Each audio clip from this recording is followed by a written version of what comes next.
To be Rastafari is to know Rastafari. Ras Flako Tafari. The systematic rehabilitation of the Rastafari movement is growing. Some will wear jacket and tie and put away the ilabash and rod. Some will be systematically become the elite Rasta and forget the roots of the movement. Some will be porn on the academic platform and forget to advocate for the rights of Rastafari to live Rastafari. Some will chant repatriation and African liberation without having a solution. What a judgment, aye man? Flako Tafari. To be Rastafari is to know Rastafari. Written by Ras Flako Tafari. Edited by Barbara Makeda Blake Hanna and Catrice McClure. Cover design by Catrice McClure. Layout by Flako Tafari. Published by Wise Mind Publications. razeflako@gmail.com wisemindpublications@gmail.com. Copyright symbol Wise Mind Publications 2013. All rights reserved. No part of this publication may be reproduced or stored without prior permission of the publisher. Calling all Rastafari reggae artists. Reggae potential for Incents medical funding. Rastafari musical vibration is rocking the globe with the cutting-edge reggae revolution to keep music lovers moving on their feet, even today. The natural mystic of the legend, Robert Nesta Marley, has given birth to a new generation of converts, now flashing dreadlocks and chanting Rastafari on musical stages around the world, all of whom should now contribute to the welfare of matriarchs and patriarchs of the movement in one way or the other. The question that is haunting the minds today is, how to get the funding. Some have said, let's approach philanthropic agencies who have money to give away, but some of these agencies have no sympathy for Rastafari. Others have suggested using the reggae industry as a source of funding because reggae music has created the major industry that Rastafari people have invested their creative culture in.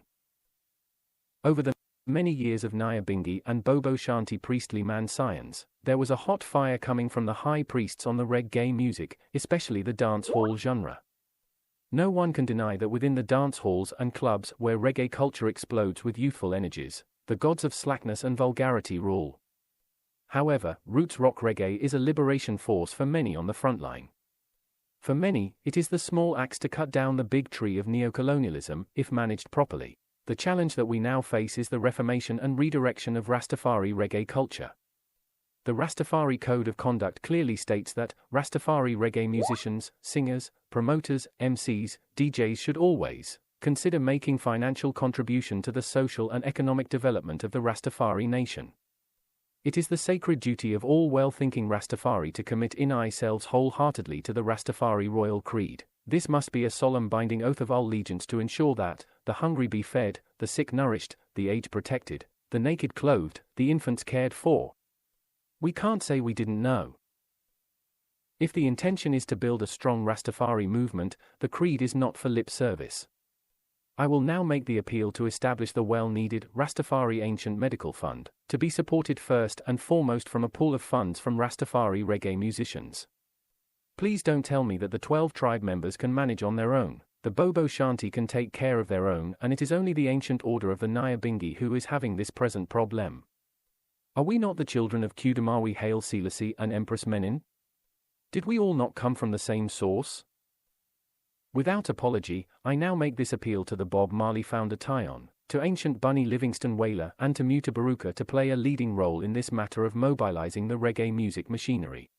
Need the 12 tribes of Israel, along with the foundation members of reggae such as Raz Michael, Ken Booth, Marsha Griffiths, Lee Scratch Perry, Reggae Steppers Jr. Gong Marley, Stephen Marley, Sizzla Kalonji, Cap Elton, I-Octane, Fantan Moja, Mikey General, Luciano, Culture Knox, I Wayne, Tony Rebel, Queen Ifrica and any others who are available, to come together and produce one big stage show to start a fund for the Incents medical needs. A current list of Incents who need to benefit is already available. Eve Writhing will be transparent. It was Bob Marley who said, "Not one of my seed shall sit on the sidewalk and beg your bread." So let the Incents be fed, you hear. Get up, stand up for your rights. The word out from the Prime Minister of Jamaica is, time come, meaning time come for the government and people of Jamaica to say goodbye to the British government, and time to deliver to the people of Jamaica the grand 50th anniversary of independence present, a republic. Is this another political blindfold that feeds on the emotions of the die-hard socialist? It would seem they have forgotten the words of the charismatic one, better must come. How much longer will we conform to the laws of the slave master and their offspring? The political elite is lacking in true leadership qualities. They have scant regard for the blood, sweat, and tears of their ancestors and for the father of the Christmas Rebellion, Baptist War, Samuel Sharp. It is obvious that some politicians in Jamaica have forgotten that the Christmas Rebel Lion caused 2 detailed parliamentary inquiries, which arguably contribute to the 1833 abolition of slavery across the British Empire.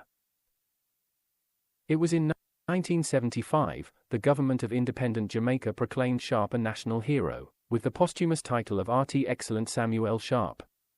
What have we gained or learnt from the life work of Samuel Sharp, who declared, "I rather die on yonder gallows than to be a slave"? That the Jamaican Parliament is not ready to take a vote on reparation is very sad indeed. This has caused turning in the grave of all those who have sacrificed their lives under harsh colonial yoke. The Prime Minister said her administration will not be seeking reaper rations from Britain. I have heard the calls. I am not making calls on the British government about whether they pay us compensation. This is an outrage for all well-thinking Rastafarians and Pan-Africans alike. Among the fundamental principles of Rastafari, reparations stands out loud. Attorney at law Michael Goff has stated that the Rastafari community has for many decades championed the cause of reparations for slavery and the slave trade, with repatriation being a fundamental component of that reparation. Over the years, Rastafarians have participated in many fact-finding missions, conferences, discussions, and reports.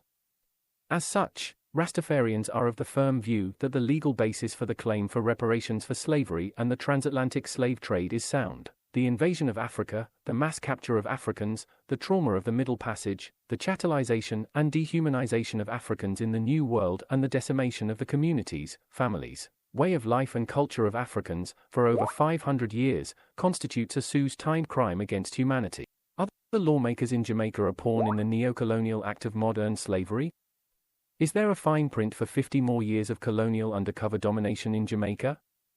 Lord Anthony Gifford stated, "For me as a lawyer, it is essential to locate the claim for reparation within a framework of law and justice. If this were mainly an appeal to the conscience of the white world, it would be misconceived, for while there have never been any committed individuals and movements of solidarity in the white world, its political and economic power centers have evidenced a ruthless lack of conscience when it comes to black and African peoples. We have become a nation of people hooked on the bait of the colonial fish in deep waters, as every time we ask for a bailout it comes with more taxation on the people and the nation becomes more poverty-stricken. Mass kidnapping of Africans was the most wicked criminal enterprise in recorded history of human history. No compensation was ever paid by any of the perpetrators to any of the sufferers, and the consequences of the crime continue to be massive, both in terms of enrichment of the descendants of the perpetrators. The Prime Minister of Jamaica is willing to accept an apology from colonial Britain, but we did not give her that mandate. World is full of double standards. The Israeli state did not base their claim for reparation on the total loss of plundered Jewish property, but the estimated cost of the reparation component of resettling in Palestine of over 500,000, 1A2M, to Israeli immigrants who formerly dwell in countries under the control of German Nazi state. Why it is so difficult to come to an agreement for the colonial masters to pay their full share of reparation to African descendants.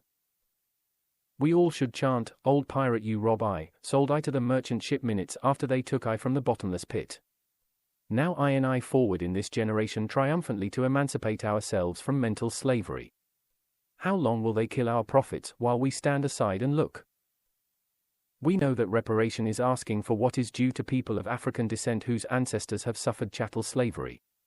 Is that asking too much, Prime Minister of Jamaica? The present and future.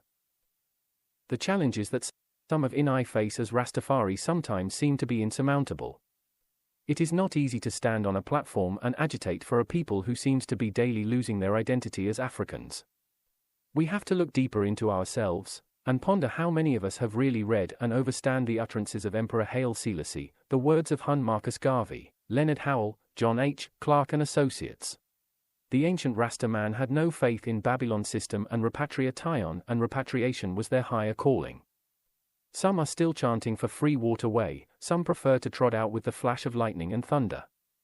Those with cash will fly on the iron bird, while the majority who are still struggling from hand to mouth, will wait patiently for Kudamawi Haile Selassie to move them in miraculous ways when the mystical Nyabingi chants synchronize with the thunder bass, funde, and repeater.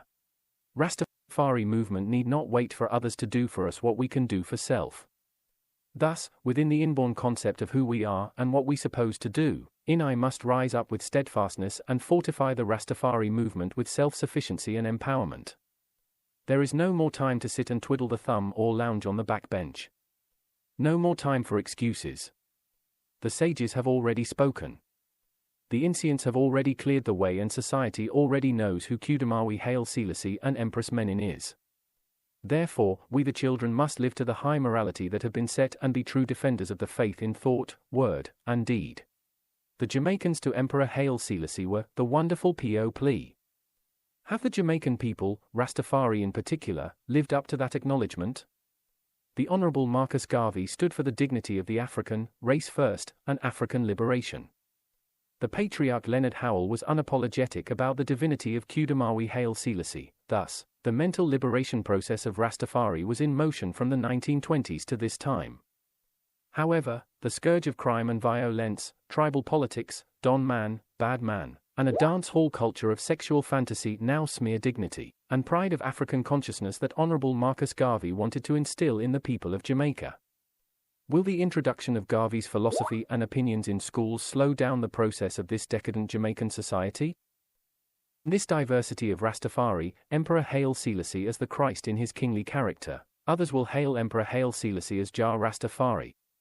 There are others through the divine power of Haile Selassie have become devout Rastafari and chant, none before, none after, Haile Selassie is for Ivia. It is very important to let the words from your mouth and the meditations from your heart transform itself into a practical reality. It will take more than the fiery chants in the tabernacle and other places, the sipping of the ceremonial cup of Ola herb, the abandonment of education system, and trodding with the rod and staff to create the paradigm shift required to trod out of Babylon. Know that there must be a continuation of the work of Rastafari patriarchs and matriarchs, and in these changing times of cyber technology and global networking, the ancient and the modern must find a place to survive with the collaborated efforts of those with technical ally ties. Where is the balance that I seek when the majority of Rastafari show scant regard for the royal Rastafari creed of the naked clothed, the sick nourished, the aged protected, and infants cared for? The urban dwelling of Rastafari have made the supermarket the main food provider, while the living accommodation is among the mixed multitude of watchers and peepers. This has contributed more to the fragmentation of Rastafari communities, and have left many to struggle for their own survival against the competing population. Rastafari must now find ways to discard the physiology of propaganda of other people and advance their own cause of sustainability. Once Rastafari is your source of truth and right, you must defend it to the maximum. There are important causes to rally around and be in solidarity with. This is a serious challenge for well-thinking Rastafari who are scattered across the globe. Some may be just clutching to bits and pieces of the faith, some looking to the order of the Nyabingi, Jamaica, the Ebik, or the 12 tribes of Israel for guidance, while others who claim intellectual ability have become philosophers or Pan-Africans and have found house or mansion unattractive.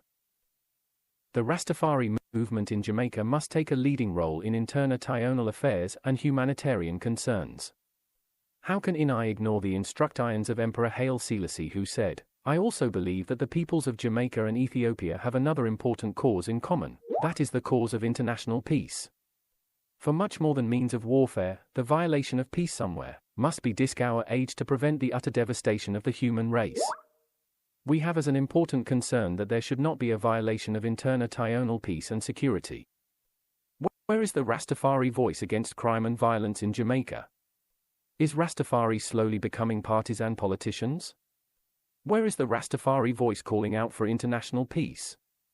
Are the houses or mansions of Rastafari lacking in leadership, or that is not their priority?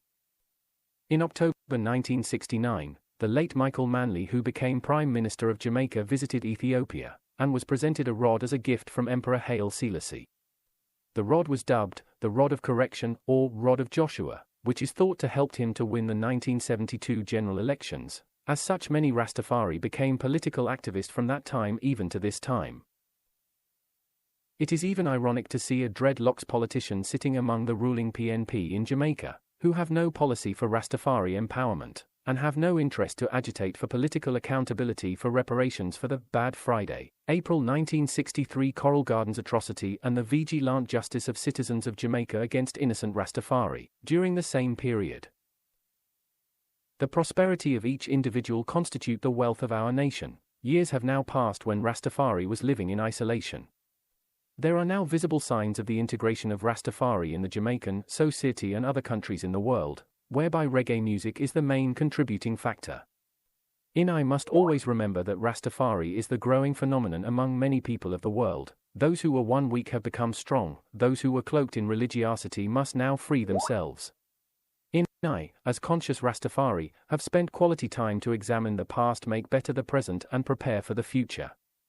No hype with a microphone on the reggae rhythm will be of any substance in this time, or the transformation of a dog into a lion. Full time to seal up the crevice and loopholes and step up the Rastafari liberty. A practical approach to repatriation. Your challenge is to create a new Africa based upon the oneness of her diverse people and her united growth and development in happiness and prosperity. Kudamawi Haile Selassie I. Repatriation is a must, are the words echoed by Rastafari patriarchs and matriarchs over the many years, as it is expected that the colonial slave masters who have benefited from chattel slavery will do the honorable thing to resettle all those who desire to return to the land of their ancestors. In the reply from the British Commission Kingston dated the 2nd of January 2003, sent to Rastafarian Brethren of Jamaica and copied to the Office of the Public Defender, it was stated that slavery trade was barbaric and uncivilized.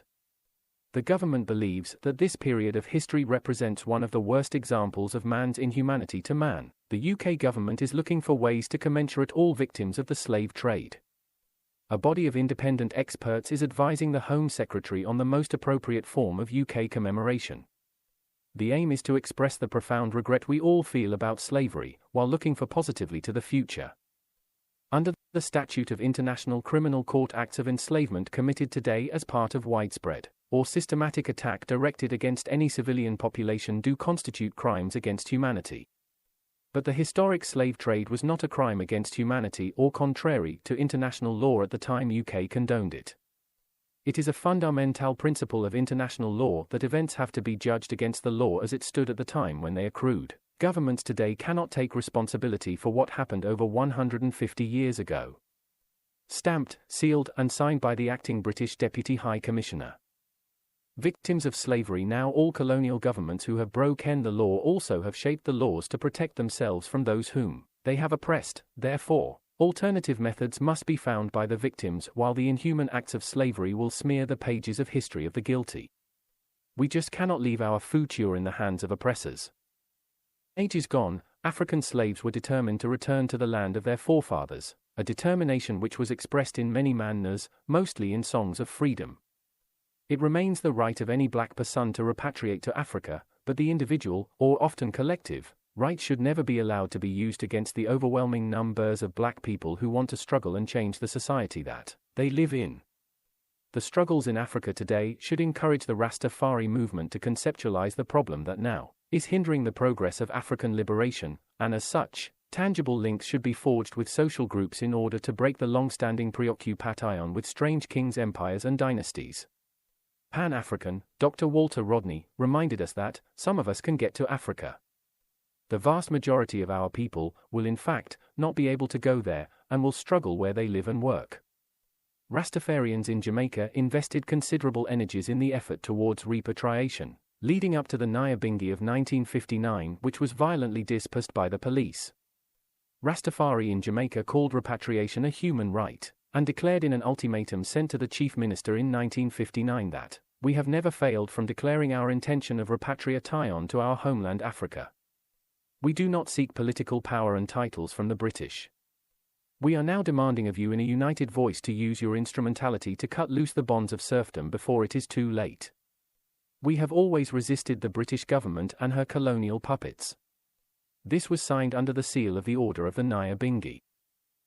Jamaica's first official mission went to Africa for 6 weeks in 1961 and in 5 African states visited. There was a ready acceptance of the principle of repatriation of Africans living abroad to the ancestral land. Unfortunately, this noble effort was sidelined by the government of Jamaica, even today. It must be carefully noted that prominent Rastafari to date have made great progress in the movement of Jah people to Shashamane and other regions of Africa. Their efforts are well documented and their legacy is well cherished and protected for all to benefit. The cries for repatriation for Rastafari and Pan-Africans in the diaspora is now the echo from African Rastafari youths. Whereas, in days gone by, Rastafari outside the continent were the mobilizing force. Many Incents, especially in Jamaica, want to trot home, but would prefer to see proper plans for their journey from an island to a continent. The It's of emo, tonal and sentimental rhetoric will only go so far. I know that Africa awaits her creators, but what will her creators bring forward to her to improve Africa's present status in world affairs and domestic matters? The recent trend that we now see is that Africa is being bombarded by foreign investors and bounty hunters, whereas the diaspora is being plunged into an unending debt crisis, which is the effect of neocolonialism at its best. It is time to set out a 5-year plan for repatriation effective for 2013 to 2018, whereby an international Rastafari secretariat must be mandated to handle this task with proper funding. This secretariat should be effective enough to coordinate its efforts with Rastafari human resources in Ethiopia, Ghana, Kenya, South Africa, and other African countries holding Rastafari and Pan-African interest. This should not be treated as another fact-finding mission to collect the relevant data of employment, accommodation, heath facilities, job opportunities, educational opportunities, and citizenship status, but one for practical application for the movement of Rastafari people taken from their rightful place on the motherland in order to live a full life away from the uncertainty of Babylon system. To complete this process, a master list of individuals who desire repatriation should be completed, also, including their skills, financial and family status, educational background, family, and country of choice. All information collected must be transparent in order to avoid conflict. The full agreement of African head of states to facilitate this process and with pooling of financial resources and technical skills learned in the diaspora, repatriation will not be only on the lips of the faithful, but one to be realized by the youths in Rastafari, so that eventually the movement of JAH people will be finalized in the land of I ancestors. Rastafari, the conscience of the people. You have still far to go along the tortuous paths that now lie ahead. You will be exposed to the rigorous teachings of life itself. There you will find no ready reference books, no study guides. There is no going back. The lessons of life, if once they are missed forever. Qdamawi Haile Selassie. Rastafari, the final identity of liberation from a decadent society of skullduggery and crimes against humanity, rose up in the early days of anti-colonial struggle in Jamaica, to shape the mindset of people who were looking for solutions to rid themselves of the yoke of serfdom. As Rastafari consciousness rose, the doctrines and creed of the movement were presented in the Holy Bible, better known as the Black Man Bible, written and produced by Robert Athel Rogers, in which the Honorable Marcus Garvey is pronounced the Apostle. A second book was The Royal Parchment Scroll of Black Supremacy, published in Jamaica in 1926 by Reverend Fitzballantyne Petersburg. The Promised Key, in 1935, was added by the Patriarch Leonard Howell. True defenders from the 1930 coronation of Emperor Haile Selassie and Empress Menin, and the crisis of the Italo-Ethiopian War of 1935-36, the mass mobilizations of sincere individuals named Rastafari have now become the true defenders of the divinity of His Imperial Majesty Haile Selassie and righteous governance. This consciousness did not go unnoticed by the government of Jamaica and general public. As such, the intensity of harassment and police brutality on Rastafari increased tremendously.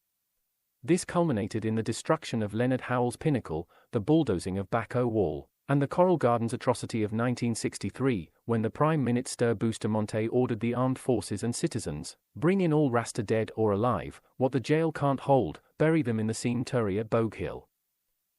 The 1966 visit of Haile Selassie to Jamaica sealed the matter of hostility to some extent.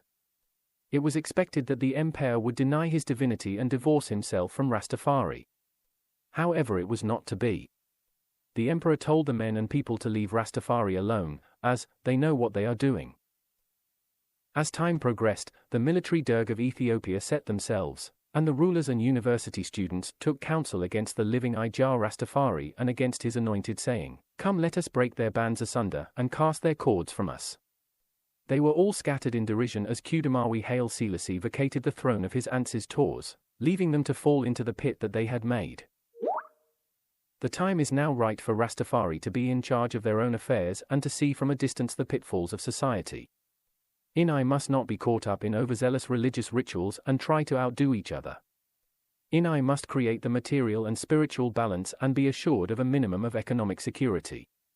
Inai must be educated in order to cope or overstand the modern world that we live in. Freedom, liberty, and the rights of man, these mean little to the uneducated, the hungry, the ill-clothed, and the badly housed. It is now every man a woman for themselves and Jah Rastafari for Inai all. It is how much Inai organize and centralize the Rastafari movement. It is how much I fulfill the royal Rastafari creed, to let the hungry be fed, the naked clothed, the sick nourished, the aged protected, the infants cared for. Rastafari have now become prominent in modern-day society, having trampled the winepress of society to gain this so-called acceptance. Don't be fooled by the commercialization of dreadlocks on the rise. The plan is a wholesale integration of Rastafari as cultural pawns. As for some, we are indigenous people. What about the legitimate rights of indigenous people? The hard fact of the matter is that Rastafari is an anti-colonial struggle which should not be watered down by any modern-day Rasta, politician or any hype-seeking reggae dancehall musician. The Order of the Nyabingi is powered by the female energy of Queen Nyabingi, who spearheaded the defense of her people of Kigezi in southwestern Uganda in 1896 against the colonial invaders. It is full time the daughters within the Order of the Nyabingi assert themselves and play a leading role in the movement. The Order of the Nyabingi should not be dominated by chanting, but by good administration along with churchical precepts. The universal chant of the Incents is that Africa awaits her creators. Repatriation is a must. Repatriation and reparation must complement each other. We can't say that we don't have our own land. Emperor Haile Selassie granted Shashamane and the serious ones made Shoshomane their home with the expectation for many others to follow, but unfortunately, it was not so. World economic crisis. As the world sinks deeper in economic crisis of regime changes, religious wars, and the power struggle for global domination through senseless wars, Rastafari must re-evaluate their position and seek guidance through the utterances of Qudamawi Haile Selassie for their survival. His Imperial Majesty is the champion of human rights and international morality. He is the one who has spoken on many political platforms addressing world affairs and human governance. To be honest, we have come short in our political approach. Is this because of fear of being targeted as activists or anti-government? Story shows that many of the early patriarchs of the movement who were fearless were trampled upon, sent to prison and madhouse by an evil society, yet they did not bow. They have set a good example of true defenders of the faith. They have also built the strong foundation for INI to be Rastafari without apology. Rastafari intellects. I have seen many attempts to establish a Rastafari Global Secretariat and read many position papers concerning the same. Is Rastafari intellects being sold out to society? Are they being given big salaries and status to make them just figurehead Rastafari? Have they forgotten the sacrifice of the founding fathers and mothers of the faith? Are Rastafari intellects neglecting their responsibility to take the movement to the next level? 24. I cannot leave the duty alone to roots rock Rastafari reggae ambassadors, who have done a mighty work so far. INI must now complement them in order to balance this vital Rastafari global outreach of infinite dimension. How much longer can we bask in the glory of Jamaica being the home of Rastafari, having the most Incents? These Incents, whom we dearly cherish, are now in their twilight years. INI appeal to Rastafari youths to move ahead and acquire the necessary educational tools, not to serve society for a hand-to-mouth salary, but to extract the good within the education system and to apply it collectively for the betterment of the Rastafari movement. Guiding Rastafari children. It is full-time Rastafari realize that society have a net to capture INI children and turn them into slave machines with eye-catching attractions to retrieve every red cent that they have earned. Now is the time for INI to seriously analyze the career path of INI children and pool resources by means of trust funds, scholarships, or otherwise in order to send our children to the best places of learning to gain specific disciplines to lift the standard of academics among the Rastafari family. By doing so, INI will be able to create an alternative marketplace with reputable Rastafari intellects who would provide services to Rastafari as first priority and then to the general public. INI must now be recognized not only as chanters around the rainbow circle throne of Qdamay Haile Selassie and Empress Menen, but the conscience of the world's people in thought, word, and deed.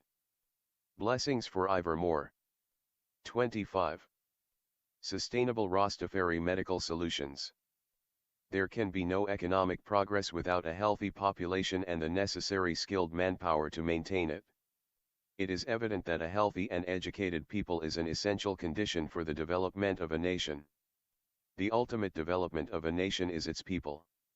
Unless this resource is employed for the benefit of the nation, unless the latest good which it represents is exploited to the maximum for the common good, the nation will languish, poor in spirit, lacking in achievement.